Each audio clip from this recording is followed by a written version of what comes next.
Mayong buntag na sab kanatong tanan mga igsoon. O salamat kayo nga karon nag-uban na sab kita. O nalipay ako nga anya na sab kita karon aron sa pagpadayon sa atong pagtuon sa atong simbahan, sa mga pagtulunan sa atong simbahan. Atong ipadayon karon mga igsoon ug atong pamatud-an karon kung unsa ba ay ang matuod nga simbahan nga gitukod sa atong Ginoo. Ang Dios na to mga igsoon nag-establish gayud og simbahan nga dili gayud malumpag o hindi ito masisira na kahit sinong kumakalaban nito. Yes, ang intensyon ng ating Panginoon na magtalaga ng isang simbahan na hindi mapanaig ng kahit kanino man, kahit sino man. At ito ay in-establish sa pamamagitan ng ating Panginoon.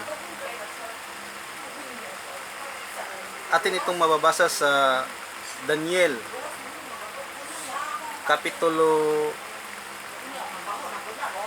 2 versikulo 44 hanggang 45.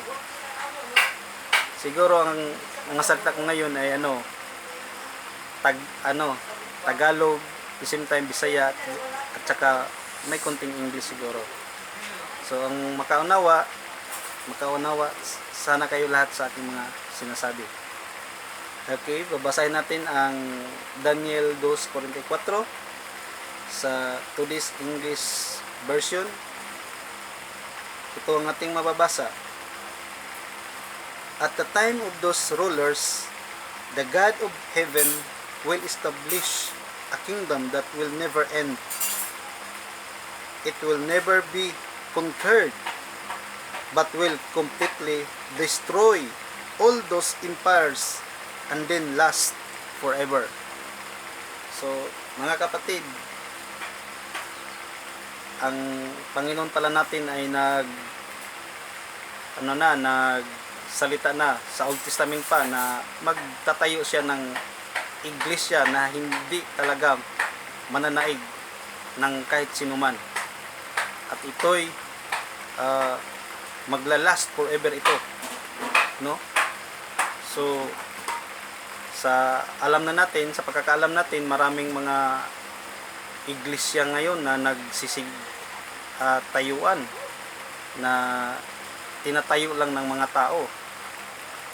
Almost yata mga 40,000 o 44,000 above na ngayon ang mga sikta na nagsitayuan. Ngunit hindi naman ang Diyos ang tumatayo. Nagki-claim lang sila na sila ay tinatayo daw ng ating Panginoon o ng ating Diyos. So dito sa prophecy ni Propeta Daniel na ang Panginoong Diyos ay magtatayo ng kaniyang iglesia o simbahan. At ito ay natupad sa ating Panginoong Jesucristo. Noong sinabi niya sa kay Pedro na ikaw Pedro, at sa ibabaw ng batong ito ay tatayo ko ang iglesia na kahit ang pintuan ng Hades ay hindi makakapanaig nito. So babasahin muna natin ito para marinig natin dito sa Mateo chapter 16 verse 18. Ito ang ating mababasa.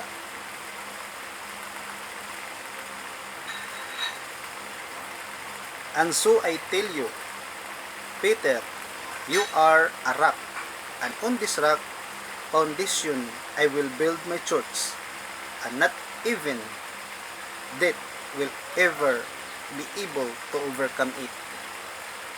So, yung sa prophecy ni Propeta Daniel, ito ay nagkakatuo dito sa sinasabi ng ating Panginoong Jesucristo na ang kaniyang simbahan na itatayo niya ay hindi mapapanaig ng ng kahit ang ano na pintuan ng impyerno, no? Kahit sino pa mang mga magsisipag accuse sa ating simbahan, hindi talaga nila iyon mapapapanaig. So sa Bisaya pa, hindi talaga di nila mabuntog ang atong simbahan. No, ang ikaduha,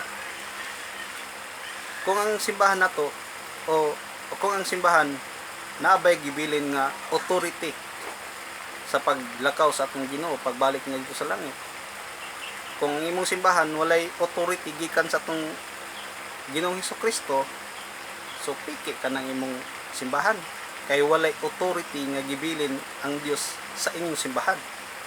Igo lang mo mukutlo diri sa Biblia nga i-claim dayon nga kamo na ang matuod ng iglesia kay nabasa man des Biblia, di ba? With due respect sa inyong mga simbahan, pero kung kita nangita gidog kamatuoran din hita sa matuod ng simbahan nga gitukod sa atong Ginoong Hesukristo. Now, sa may tema lang nga kanang imong simbahan tinuod gina nga gitukod ni Hesukristo. Ang Dios mismo before siya ni lakaw balik sa langit, nasa authority nga gibilin dinhi sa iyang simbahan. Now, unsa man ang otoridad nga gihatag sa atong Ginoo o kinsa may iyang gihatag og otoridad nga may magdumala pagbadayon din sa iyahang simbahan nga na din sa yuta. Ibawa na to nga si San Pedro mismo ang gihatagan ni Kristo otoridad, no, sa pag-ingon niya nga diri sa Mateo 16:19, ato lang isumpay ang maong bersikulo nga naingon nga tong Ginoong Hesukristo, I will give you the keys of the kingdom of heaven. Whatever you prohibit on earth will be prohibited in heaven, and what you permit on earth will be permitted in heaven.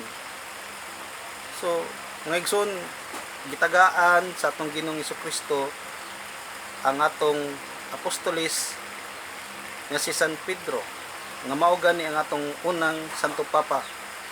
Gihatagan niyang authority, ug kanang authority mao kana ang ilang gihuptan para sa pagpadayon sa iyang simbahan dinhi sa kalibutan. Now, ang atong Ginoong Hesus mismo ug ang mga apostolis niya, no, katuganing mga pagsangpit niya, pagpili niya sa mga apostolis gani, gitagaan po to niya mga authority gani, no. Nagpasabot lang katong yung mga tinun-an mga apostolis, gitagaan sab niya mga authority nga mopahingilin og mga daotang espiritu, moayo og mga masakiton, no. Ato kanang mabasa sa Mateo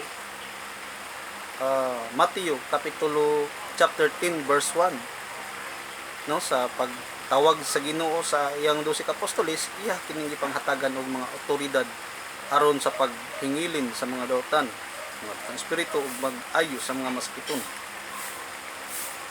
Now, usa ba pagyud ang timailhan nga ang simbahan mismo adunay authority nga gibilin ang Ginoong Hesukristo sa simbahan? Atong mabasa sa Mateo 18:18, nag-ingon din atong sang basahon sa English version gyapon nga Biblia. There is Matthew chapter 18. And so I tell all of you, what you prohibit on earth will be prohibited in heaven, and what you permit on earth will be permitted in heaven. So maura ni sab niya itong nabasa kagay na, no? Saka lang tagamay sa chapter verse 17. Verse 17. Dito nakalagay dito, and if he will not listen to them, then tell the whole thing to the church. Finally, if he will not listen to the church, treat him as though he were a pagan or a tax collector. Now, sa atong mga panahon na sa atong mga apostoles, kung ang doon ako ni mga pagka dili sinabtanay diha sa simbahan, kung doon ni mga dili panag sinabtanay, kung mahimo ipaabot dito sa simbahan, dito sa mga nay authority dito sa simbahan. Pero kung dili gid sila maminaw dito sa simbahan, ilhon sila nga mga pagano o mga tax collector, no? Kung sa uban pa ni, let them be anathema, o sa abang version, let them be anathema. So meaning i-excommunicate sila kung di sila maminaw sa simbahan, kay ang simbahan mao may nay authority, no? Mabitaw na karong mga atong mga unang panahon, usara gid ang simbahan sa unang panahon, no? Catholic Church gyud. Pero kay adunay mga pari nga wa na naminaw og mutuo sa atong simbahan, ni against na sa simbahan, manang nagbuhat sila ilahang kaugaling simbahan. So before ato sila gi-excommunicate, pangitaan sila pamagi nga mobalik sa simbahan, i-recant nilang ilang mga pagpasumangil sa atong simbahan. Pero kay wala man gyud, so gi-excommunicate sila, ug tungod niya na nagbuhat sila ilahang kaugalingon nga simbahan, ug daghan ang ilahang usab nga na haylo o na nakabig nga mga katawhan. So mao kanang nahitabo niya itong mga unang panahon. Now, sa atong case, sa Catholic Church nga case, ang ang usa-usab nga timelhan mga igsoon nga kanang simbahan matuod gayud nga tinukod sa atong Ginoong Hesukristo, aduna kanay gitawag og line of succession. So kung gikan bagid na dito sa mga apostoles hangtod karong panahon na, kung kanang imong simbahan gikan na sa Biblia, kay gibasa nimo, gikutlo nimo sa Bible verse ang imong Biblia, dili gikan dito sa iyang mga tinunan o gikan mismo sa atong Ginoo, di ba? Idaghan nagkutlo sa Biblia, mayon nga John 3:3, you must be born again. Tukod og born again. Napoy kamo ako mga saksi, nagtukod og saksi ninyo ba? Napoy mabasa na to nga nagclaim nga Iglesia ni Cristo. Tinuod na po sila kay nabasa man ang sa Iglesia ni Cristo. So, kung may tabo na puros na sila tinuod kay nabasa man, di ba? So dili ka na ang pagkamabasa mo ay matuod mga igsoon, kung dili, kung kana bang imong simbahan nagikan bagid ka na dito sa kang Hesukristo ug sa iyang mga apostoles. Now balikon ako sa atong, in the case of the Catholic Church, nandyan ang unbroken succession of popes from St. Peter until to Pope Francis, na ito ang kasulukuyan nating Pope. At saka tika muna, of whom ang ating Panginoong Hesukristo mismo ang nagbigay otoridad by giving him the keys of the kingdom of heaven. Itong case na nagsimbolo, ito ang authority na ibinibigay ng ating Panginoon dito sa ating unang Santo Papa na si St. Peter, no? Maging sa Old Testament may prophecy na itong case ay ibibigay as a symbol, no? As a symbol of authority sa kanyang office, no? Ito ay mababasa natin sa sa sulat mismo ni propeta Isaiah. Dito sa Isaiah chapter 22 verse 22. Ang sinasabi dito, I will give him complete authority under the king, the descendants of David. He will have case of office. What he opens, no one will shut, and what he shut, no one will open.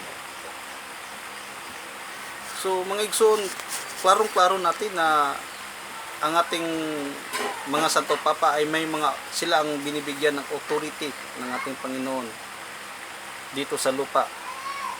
Kung sila ang binibigyan ng K, o sa Bisaya pa, Yahweh, no? Case, para sila ang may authority sa ating, sa pagdumala sa atong simbahan, no?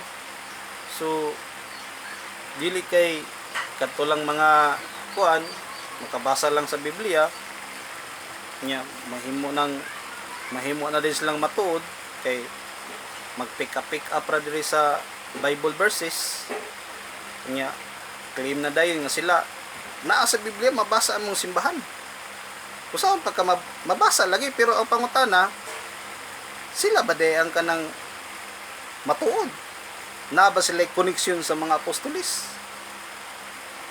Sama ra gud nang moingon ko diri magbasa magbuhat ko kanang pananglitan magbasa ko ning bersikulo diri sa Biblia niya. Moingon dayon ko nga basa ko sa sulat sa mga buhat nga gitawag ang simbahan sa una og dalan. No? Kung magbuhat kog dalan, magtukod ko ani nga simbahan nya pagkatawag ko na og dalan iparehistro na ako diri sa Security and Exchange Commission rather